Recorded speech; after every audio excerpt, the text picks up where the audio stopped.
"You'll love the new place," I said with a smile that tasted like blood. She just stared out at the ocean, silent, still, like she knew something I didn't.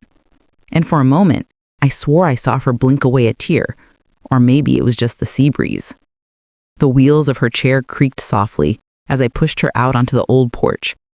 The wood still moaned beneath every step like it always had. Every inch of this house whispered memories.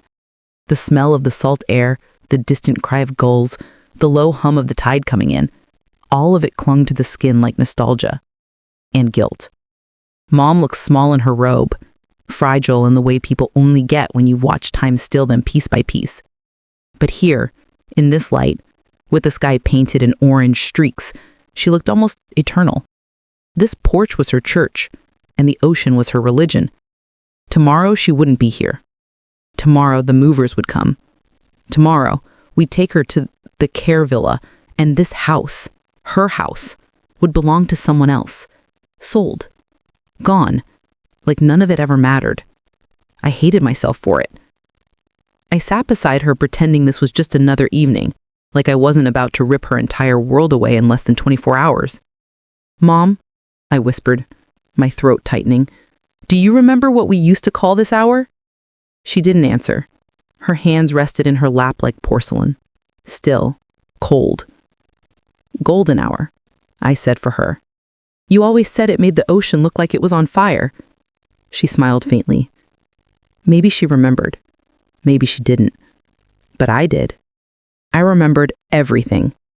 I remembered the summers when Dad was still alive, and I was too young to understand what sadness looked like in a woman's eyes. I remember bonfires and sand between my toes, her soft humming as she swept the porch. I remember laughter that echoed off these walls like music. It was the last place we were a family, and it was about to be taken away by my own hand, because Cassandra made sure there was no other way. 3 weeks ago, my sister called me from a spa in Santa Barbara. "She's not even lucid anymore, Claire," like she was talking about a pet, not our mother. "The house is too big, too expensive. We need to sell it. Use the money for her care and my new business. I've already found a buyer." I protested. Of course I did. "It's Mom's house," I said. "She would never agree to that." "She doesn't have to. I have power of attorney. You signed it over to me when Dad died, remember?" I had, out of trust, out of grief, out of some naive belief that Cassandra, who always had it together, would do the right thing. But Cassandra doesn't do right. She does easy. She does profitable. She does what looks good in a post. Now, as the sky turned purple and the first stars blinked awake, I glanced over at Mom. She looked peaceful, but something about the way her fingers lightly tapped against her armrest told me, somewhere in her, she knew. I reached for her hand. It was cold, but she squeezed mine back. Tears stung my eyes. "I'm sorry, Mom," I whispered. "For what?" she murmured, voice soft and slow. "For everything you're about to lose." She blinked. And then she turned her head toward me, just slightly, just enough. "Not everything," she said, "if you still remember." My heart stopped. For a second, the air felt still, too still, and in that silence, something cracked inside me. Maybe she wasn't as far gone as they thought. Maybe she remembered more than they knew. As the night crept in and the stars took their places, I stayed by her side, our hands intertwined. Cassandra didn't know. No one knew that I hadn't mailed the deed transfer papers yet, and now I wasn't so sure I ever would. She was never supposed to know. Not about the house, not about the papers, not about the signature that wasn't hers. But the thing about truth, it waits, and it always finds its way through the cracks. 3 weeks before I rolled her out onto that porch, I was sitting in a high-rise office overlooking the city. Leather chairs, glass walls, air that smelled like cologne and confidence. Cassandra sat across from me, legs crossed, nails sharp, her eyes hidden behind $1,000 sunglasses, even though we were indoors. The attorney, a man named Becker, adjusted his tie like the truth was choking him. "Everything looks in order," he said, sliding a folder across the table. I looked down at the papers. My mother's name stared back at me in ink that hadn't even dried properly. Elaine Harper. Neat, clean, familiar. Except it wasn't. I knew her handwriting. I grew up watching her write postcards in cursive. I watched her sign every field trip form, every report card, every birthday card. That signature on the paper in front of me, it was close, but it wasn't hers. She signed this? I asked, softly. Yes, Cassandra said immediately. Too fast, too smooth. Well, I guided her hand. She can't hold a pen for long. A pause. It's legal. She has dementia, Claire. You know that. Yes, I knew that. But I also knew that Cassandra had a way of bending reality until it cracked. She always had. Flashback, I was 16 the first time I saw her lie and get away with it. We were at Dad's funeral and she told the pastor Mom was too emotional to speak. But Mom had written something, folded it into her Bible. I watched her slide it out quietly and slip it into her purse. She said she was protecting Mom. But that night, I found the speech in the trash, torn in half. Why would you do that? I asked her. Because no one wants to hear her cry through a mite.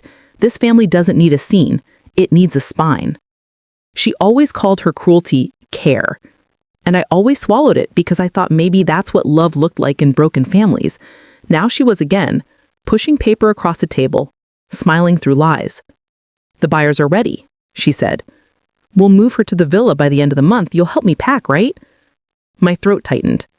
And the money? It goes into her care fund, I asked. She smirked. Most of it. Some of it's going toward my startup. You know that. We've talked about this. We hadn't. It's a family business, she added quickly, for all of us. But she meant herself. Her and Evan, her fiancé with the fake smile and frozen jawline, the one who calls our mom that old woman when he thinks I'm not listening. I didn't say anything. I just nodded. And I took the folder. I carried it out of the building like it weighed nothing, but in my hands it felt like a coffin. That night I couldn't sleep. I pulled out every card and letter Mom had ever written me. I studied her loops and curves, her elegant ease, the way she always pressed too hard on the downstrokes. And then I compared them, side by side, and my stomach dropped. She didn't sign the papers. Cassandra did. That should have been the end of it. That should have been the moment I called the police. That should have been when I stood up. But I didn't, because I was scared. Because I had already signed over my own rights years ago. Power of attorney, financial authority, all of it. After Dad died, I was 22 and drowning in grief, and Cassandra said she'd handle everything.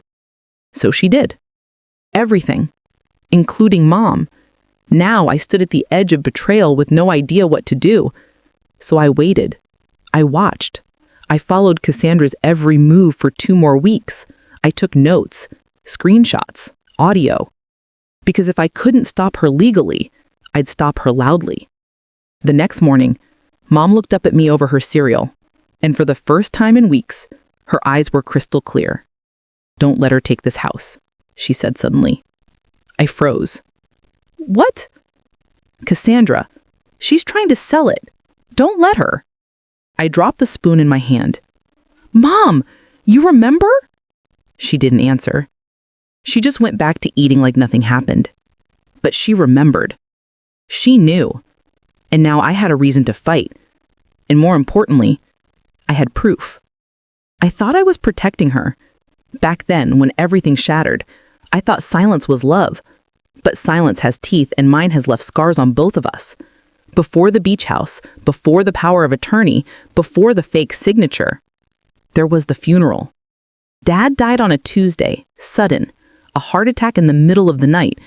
1 minute he was there, laughing at his own terrible jokes. The next he was cold and still on the floor of the hallway, his hand reaching for the phone. Mom fell apart like paper in rain. She didn't speak for 3 days, just sat on the edge of her bed rocking back and forth with one of his cardigans clutched to her chest like a life vest. Cassandra called it pathetic. She said someone had to hold this family together. So she did what Cassandra always did. She put on a black dress, planned the funeral, greeted the guests, shook hands, smiled through it all like a campaign queen.